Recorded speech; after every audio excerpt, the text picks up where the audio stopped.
మీ వదిలి గారి ఆభరణాలు ఇందులో ఏమో గుర్తుపడతావా అంటే నాహం జానామి కేయూరే, నాహం జానామి కుండలే, నూపురేచ్చ బిజానాభి నిత్యం పాదాభివందనాత్.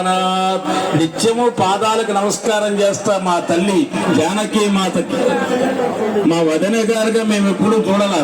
మాతృమూర్తి మామ్మిద్ది జనకాత్మజ. మా అమ్మ చెప్పింది, నన్ను మరిచిపో, నీ తల్లి జనకాత్మజ. అటువంటి ఆ పాదములకు ఆభరణాలు ఒకటే గుర్తుపట్టేట. ఎంత గొప్ప శుభలక్షణాలు కలిగిన వాడు లక్ష్మణుడు అంటేనే లక్షణ శక్తి కలిగినటువంటి వాడు. భరత భక్తి భరిత.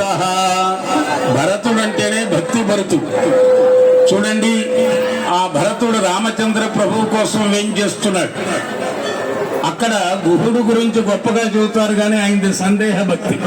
అల్లంత దూరాన చూశాడు. 500 పడవలు సిద్ధం చేయండి. వాడు రాముడు యందు భక్తి భావం కలిగి ఉన్నాడా? ఈగా దోమ వాలకుండా తీసుకురండి. ఏదైనా రాముడిని ఇబ్బంది పెడదామనుకుంటున్నాడా? పిడికత్తులు తీసుకుని 500 ఆ వచ్చే సైన్యంతో సహా నదిలో ముంచేయండి వాడిని అన్నారు. సందేహ భక్తి ఆయనది. లక్ష్మణుడిది ఆవేశ భక్తి. ఎటువంటి ఆవేశం? అల్లంత దూరాన భరతుడు ఆయన సైన్యాన్ని చూసిన వాడి అగ్నిహోత్రం ఆర్పేయుడి, పొగ ఉన్న చోట వచ్చేస్తారు ఆ సైన్యం అంతా. అన్నా, ఇదిగో వదిన గారిని గుహలోకి తీసుకెళ్ళిపో, నేను వాళ్ళని సంగతి చూస్తాను. తల్లిగారేమో రాజ్యాన్ని కొట్టేసి ఆ కనీసం ఈ మాత్రం అరణ్యవాసంలో సుఖం కూడా లేకుండా